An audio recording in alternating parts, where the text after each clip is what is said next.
For Pacifica Radio, May 29th, 2016. I'm Scott Horton. This is Anti-War Radio.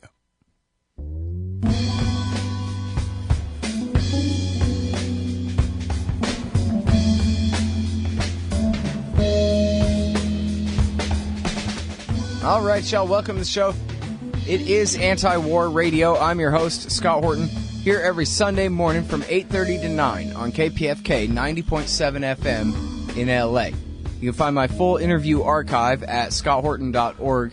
More than 4,000 of them now, going back to 2003. scotthorton.org. Sign up for the podcast feed there. And you can follow me on Twitter at Scott Horton Show. Introducing Nasser Arrabyee. He is a journalist from Yemen, on the line from Sana'a, Yemen now. He's written for a great many different publications, including the Carnegie Endowment website, the New York Times, Foreign Policy, Bloomberg News, and he runs his own media service company, Yemen Alan. That's A-L-A-A-N, Yemen Alan. That means Yemen now. And, well, just put him in your Google News, and you'll find quite a bit. Welcome back to the show, Nasser. How are you doing? Hi, thank you very much, Scott. I really appreciate you joining us on the show again today, and I guess, again, I'll start out with an apology for my country bombing yours. Obviously, I can't really do anything about it except interview you. But just so you know, most Americans know nothing about this war. And the American people are heroes and our friends, and they do sometimes more than Yemenis, I'm sure. Yeah. Yeah, and, you know, most of us have no idea about this war, and I don't know what the numbers would be on support for it if people did know. But anyway, many of us sincerely regret what's going on over there. And now, so, I mean, that's where we need to start. What is going on? There was an announced peace deal, and yet I still see reports of strikes from time to time. Is the Saudi-American air war over Yemen still going on? Yes, the talks, the peace talks, the UN-sponsored peace talks have been for 45 days now without progressing at all. The war is still there. The U.S.-backed airstrikes are everywhere, killing people asleep in their houses. Yesterday, a U.S.-backed airstrike killed 12-member family while they were asleep, only yesterday in Lahd. So the war crimes are still going on, unfortunately, and what's going on in Kuwait is something that's nonsense and fruitless because of Saudi Arabia is not clear in their position. They say they are not doing anything, but the one who is fighting in the ground is Saudi Arabia, with the Yemenis who are defending themselves. And this is not the situation in Kuwait peace talks at all. And I think if they want to achieve anything, they should recognize that Saudi Arabia is doing the war in Yemen. And then they would find a solution. Okay, so in other words, what you're saying is the widely discussed ceasefire is really no ceasefire at all, even while the so-called peace talks are going on, which you're also saying the peace talks are going nowhere. Yes, at all. Yeah, the Saudi airplanes are flying and bombing around the clock. I'm saying around the clock, all over Yemen, as they started in 26th of March last year. So nothing changed at all. Just the media and not more than that. Wow. Okay. Yeah. I mean, that's definitely a different narrative than the news stories would have it. They would at least say that, you know, there may be a strike here or there, but that the overall campaign, well, the way they put it, the ceasefire largely is holding. You can just imagine this on 22nd of May, that is about 4 days ago. Mm-hmm. People were rallying here in the huge square of Yemen, here in Sana'a, millions of people. and the Saudi airplane came over them and bombed them directly. Yes, by sound bombs. Yes, by sound bombs. But they bombed them directly with 10 bombs. Just imagine this, please. And is there, there must be coverage of that. Yes, everybody knows this. But yes, they were sound bombs, I'm saying, not real bombs. But they bombed millions of people rallying, millions of people celebrating the Unity Day. Mm-hmm. I think everybody heard about this. You're saying with what kind of bombs now? Sound bombs? Sound, just sound, not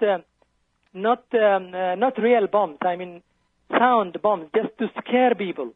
Yeah, but you mean, like sonic booms in the air for breaking the speed of sound?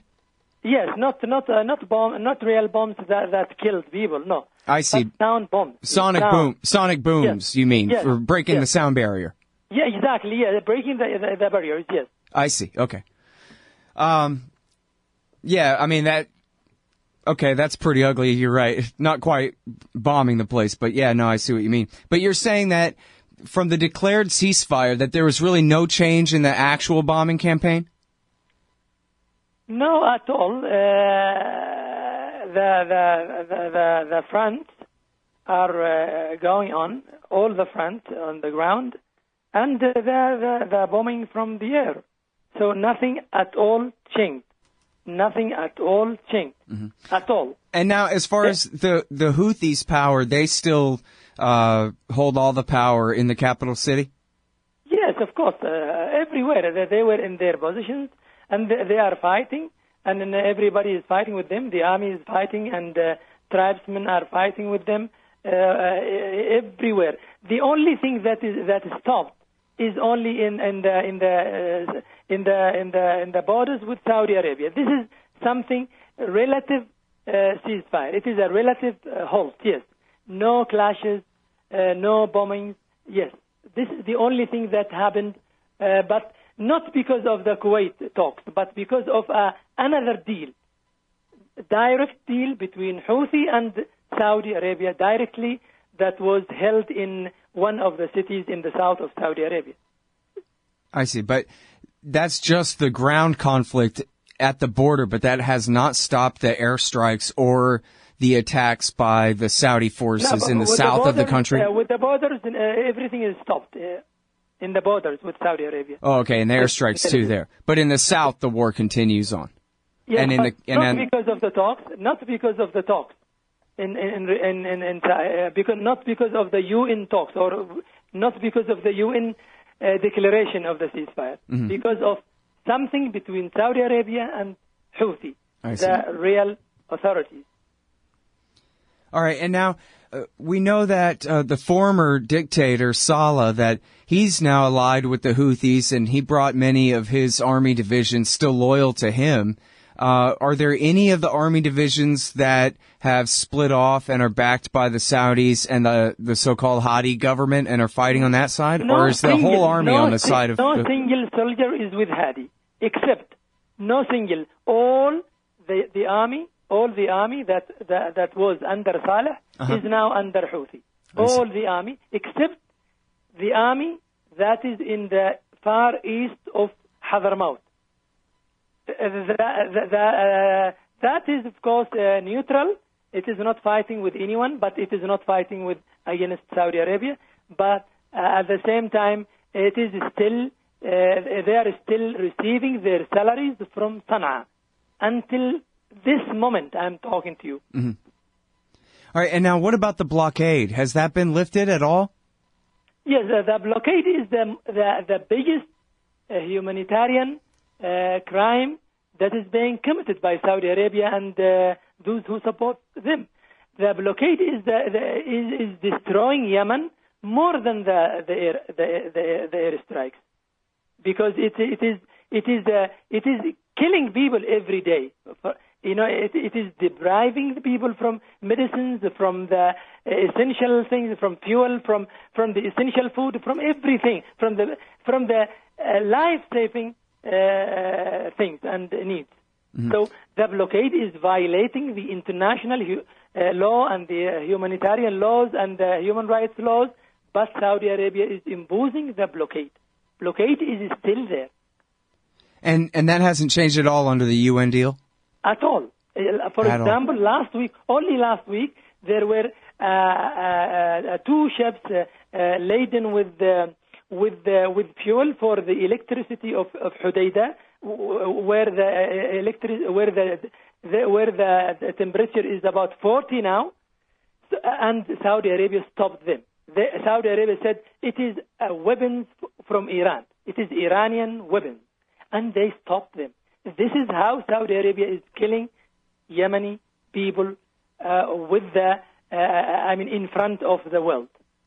Yeah. Well, and we spoke before the last time that you were on the show about how at the time the United Nations was saying that casualties or deaths were approximately 6,000.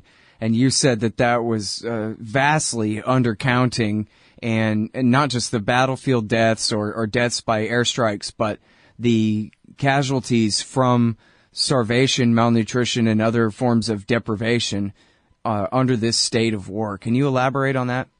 Yes. Human rights agencies and UN agencies talk about 30 killed and injured. They bought the death at 7,000, I think now, 7,000 or 6,700. But this is very funny for us as Yemenis. We know either as witnesses or as the local human rights organizations who have their own statistics. They talk about 50 killed and injured civilians. Not because the military, they don't know about the military at all. No one knows about the military. But about 50,000 killed and injured civilians. This is what they talk. Yeah, I mean, and that sounds realistic too.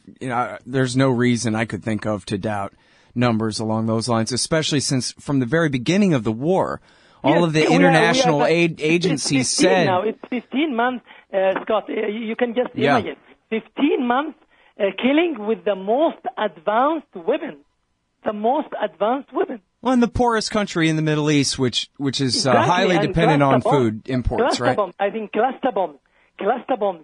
Just imagine dropping the cluster bombs into the most populated areas here in the capital of Sana'a, in the front of the world. Everybody talked about this. It is not me. Human rights organizations, Human Rights Watch, and Amnesty International, and all the respected human rights organizations talked about cluster bombs being dropped into Sana'a streets. Just imagine.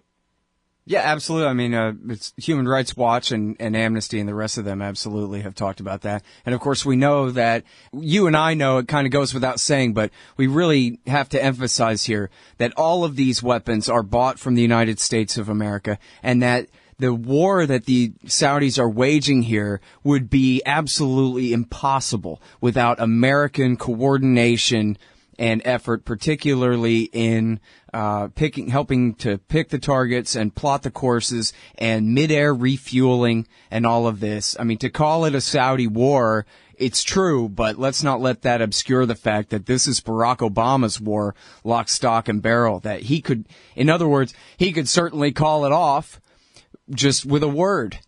He could end the war. This is something that everybody must know.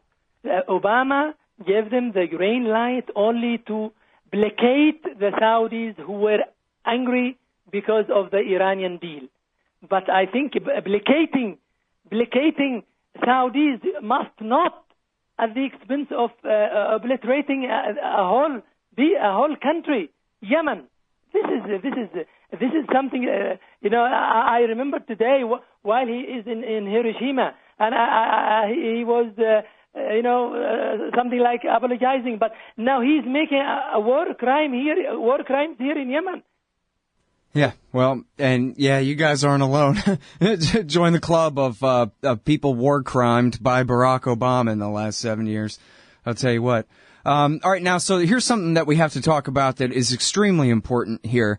And I know for the audience it can be really hard to keep up with, you know, the Houthis this and Salah and Hadi and all these different factions. You know, I'll encourage you all to read Nasser Arrabyee. And, you know, by all means, just keep up at antiwar.com, news.antiwar.com. Cover Yemen all day, every day for you there, to try to get a handle on this thing. But the latest narrative, Nasser, is that now that we have a ceasefire, we can focus our attention on the Al-Qaeda in Iraq and Islamic State forces that we've, kind of been fighting for the last 15 months as we've been bombing their worst enemies, the Houthis. And yet you're saying that the idea that the Hadi forces, the American and Saudi-backed forces, have now turned on the Al-Qaeda groups in Yemen is just a lie. That's your newest article I got a little preview of here. You're saying that they claimed a massive attack against these Al-Qaeda forces, 800 killed, and the whole thing was just made up. Yes. Unfortunately, there is a big misinformation, misleading for Americans, unfortunately, not only in this situation in which they said they cleansed Mukalla, that is the largest city in Yemen. They said they cleaned it from terrorists in hours, and they said they killed 800 in hour. And I was the only one who said, no, this is not right, this is not. And I kept talking all the day until the world understood. Because the exiled government in Riyadh said in a statement to the big agencies like the AFP and the Reuters, and they said, okay, we killed 800. Now everybody knows that it was a big lie, because Al-Qaeda only withdraw according to a deal with Saudi Arabia, and they withdraw in front of the people. All the residents, local residents, would tell you no single bullet was fired. Al-Qaeda withdraw, and the Saudi airplane came and bombed some places, and they said, okay, we are done now. We finished. This is one thing. So they are misleading, and they are misinforming, unfortunately, and at the same time, not only this, the people who are now called government in Riyadh, three of them now are international or global terrorists. They were designated by the U.S. Treasury Department as global terrorists. One of them was only proclaimed last week, Naif al-Qaisi. Hadi appointed him as a governor for Al-Qaeda, for Al-Bayda. Al-Bayda is controlled by the Al-Qaeda. And now this governor is working from Riyadh to facilitate the operations of Al-Qaeda. So with Saudi money and with American weapons, Al-Qaeda is fighting in Yemen. Al-Qaeda is fighting in Yemen and expanding. This is a big problem. The American people should know this. The American people should listen to what the U.S. Treasury said only last week. Who is Naif al-Qaisi, and who is Abdul Wahab al-Humayqani, and who is Abdul Wajid al-Zandani? They are senior aides of Hadi in Riyadh in luxurious hotels, and they are leading and commanding and directing Al-Qaeda operations in Yemen with Saudi money and with American weapons. This is very dangerous, and the American people should know this. All right, so now talk to me about the Islamic State there, and there have been, recent attacks attributed to them. Are they competition for the Al-Qaeda groups there in any way? See, Scott, ISIS in Yemen, ISIS and Qaeda in Yemen is almost the same. It is not clear as it is in in Syria and Iraq and other places. You know, the Al-Qaeda senior leaders, almost all of them were killed by U.S. drones, right? Yeah. And the followers, who are thousands and thousands, and they are increasing, questioned the middle leaders, and they accused them of conspiring. They accused them of working with Americans or with Saudis or with something like this. So, I mean, the followers now are going to ISIS more than going to Qaeda, because they say Qaeda is already infiltrated. Qaeda is already divided.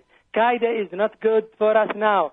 So ISIS now is recruiting more than Qaeda, and it is more powerful, and we can say everything that is under Qaeda is really ISIS now. Is almost ISIS. Okay, Nasser, and so this is something we talked about on the show with Mark Perry. He's a Pentagon reporter who talked about how some of the generals were really complaining about basically flying, in their words, as Al-Qaeda's Air Force for the last year. And they'll always click their heels and obey their orders and do it, but they would rather not. And now, what you're telling me, I think, is that Al-Qaeda and or the Islamic State have made tremendous gains and are not just de facto benefiting from America's war against the Houthis, but they literally are part of the Hadi government that America and Saudi are attempting to reinstall in power in Sana'a now. This is the most important thing. There is one more important point, which is Al-Qaeda is not now expanding and ruling only by force. Al-Qaeda is also doing hearts and minds battle. Al-Qaeda now is meeting the educational needs and the economic needs of the people, especially in the south and in the east of the country. So they help them in education. They help the local people in education, and they help people in the health, and they help people in many other social activities, many other social activities, including also the solving of the problems. The disputes, the local disputes.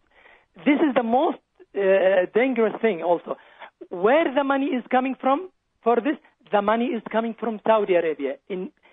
Now, sometimes formally, not only secretly as it was in the past, but now it came through the governor, through the minister, through the governors and ministers who were appointed by Hadi. This is something that can be verified easily by anyone who wants to know the truth. At least the three men who are now designated as global terrorists, and the last one was last week, as I told you. Naif Al-Qaisi is a governor of Al-Bayda, and he's working from Riyadh. What is he doing? He's just sending the money and directing the Al-Qaeda and ISIS what to do and how to kill people. And as I told you, with American help and with American support. Right.